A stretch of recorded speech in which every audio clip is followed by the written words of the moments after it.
بسم اللہ الرحمن الرحیم۔ السلام علیکم۔ میں تمام ناظرین کو اپنے چینل پر خوش آمدید کہتا ہوں اور جو امید کرتا ہوں کہ تمام ناظرین خیریت سے ہوں گے۔ جناب، ایک دفعہ کا ذکر ہے کہ ایک کسان کے پاس 3 گھوڑے تھے۔ وہ انہیں بازار لے کے جا رہا تھا تاکہ انہیں بیچ سکے۔ راستے میں اس نے ایک تالاب دیکھا تو اس کا نہانے کا دل چاہا، لیکن ایک مسئلہ تھا، اس کے پاس صرف 2 رسیاں تھیں جن سے وہ صرف 2 گھوڑوں کو ہی باندھ سکتا تھا۔ اب وہ سوچ میں پڑ گیا کہ تیسرے گھوڑے کو کیسے باندھے۔ تھوڑی دیر بعد وہاں سے ایک آدمی گزر ہوا۔ کسان نے اسے اپنا مسئلہ بتایا اور اس سے ایک رسی کا مطالبہ کیا جس سے وہ گھوڑے کو باندھ سکے۔ جناب، اس آدمی کے پاس رسی تو نہ تھی، لیکن ایک بہترین مشورہ ضرور تھا۔ اس آدمی نے کسان کو مشورہ دیا کہ تم ایسا کرو کہ 2 رسیوں سے اپنے گھوڑوں کو باندھو، لیکن خیال کرو کہ جب تم یہ کام کر رہے ہو تو تیسرا گھوڑا تمہیں یہ کرتا ہوا دیکھ رہا ہو۔ تم نے یہ امیجن کروانا ہے اور یہ شو کروانا ہے کہ تیسرے گھوڑے کو یہ لگے کہ تم اسے بھی باندھ رہے ہو۔ کسان نے اس کی بات پر عمل کیا اور گھوڑوں کو ایسے ہی باندھا جیسے تیسرے کو بھی یہ لگتا کہ اسے بھی باندھا جا رہا ہے، حالانکہ اس کو باندھا نہیں جا رہا تھا، اور نہانے چلا گیا۔ جب وہ نہا کر واپس آیا تو اسے دیکھا کہ تیسرا گھوڑا اپنی اسی جگہ پر کھڑا تھا جہاں پر وہ اسے چھوڑ کر گیا تھا۔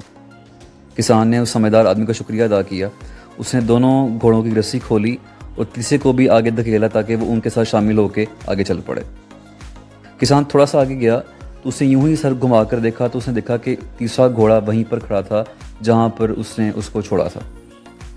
کسان اس گھوڑے کے پاس واپس آیا، اس کو پیار سے سمجھایا، اس کے سر پر ہاتھ پھیرا، یہاں تک کہ اس کو پیچھے سے دھکا دیا، لیکن گھوڑا اپنی جگہ سے ٹس سے مس نہ ہوا۔ کسان اس بات سے بڑا پریشان ہو گیا۔ وہ دوبارہ اس آدمی کے پاس واپس آیا اور اسے سارا ماجرا سنایا۔ اس آدمی نے اس سے پوچھا کہ کیا تم نے اپنے گھوڑے کو کھولا تھا؟ کسان نے جواب دیا، میں اسے کیسے کھولوں، میں نے تو اسے باندھا ہی نہیں تھا۔ تو اس آدمی نے جواب دیا، یہ بات صرف تم جانتے ہو، گھوڑا یہ بات نہیں جانتا، اسے یہی لگتا ہے کہ تم نے اس کو باندھا ہوا ہے۔ اب کہ کسان واپس آیا، اس نے ان خیالی رسیوں کو کھولا اور گھوڑے کو یہ شو کیا کہ جیسے وہ اس کو کھول رہا ہے۔ جب کسان نے یہ کام کیا تو گھوڑا خود ہی آگے چل پڑا اور اپنے ساتھی گھوڑوں کے ساتھ جا کر مل گیا۔ جناب محترم، یہی مثال ہماری اپنی زندگی کی ہے۔ ہمیں بہت سی ایسی چیزیں ہوتی ہیں ہماری لائف میں جو ہمیں آگے بڑھنے سے روک رہی ہوتی ہیں۔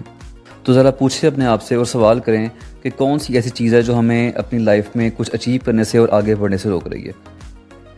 کیا یہ اس لیے کہ ہمیں کوئی موقع نہیں ملتا، ہم کوئی چانس نہیں لے پاتے، ہمارے پاس کوئی سپورٹ نہیں ہے، یا ہمیں بھی کچھ خیالی رسیوں نے گھیرا ہوا ہے جن کو لوگوں نے ہمارے اوپر مسلط کر دیا تھا؟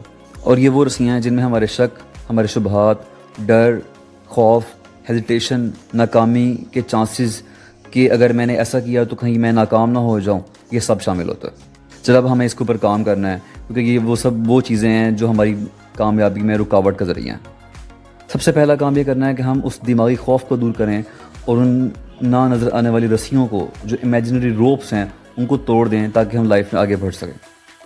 جناب، کچھ لوگ ایسے ہوتے ہیں جن کے کوئی خواب نہیں ہوتے، اور یہی وہ لوگ ہوتے ہیں جو آپ کے خواب تباہ کرنے کے در پہ ہوتے ہیں۔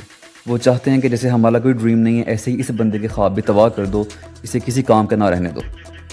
یہ وہ لوگ ہیں جو آپ کو ڈرائیں گے، آپ کو ناکام ہونے سے ڈرائیں گے، آپ کو بولیں گے تم یہ نہیں کر پاؤ گے، آپ کو بار بار اس بات پر مجبور کریں گے کہ آپ وہ کام چھوڑ دیں، آپ کا مذاق اڑایا جائے گا، آپ کے الٹے نام رکھے جائیں گے، آپ کو بار بار تنگ کیا جائے گا۔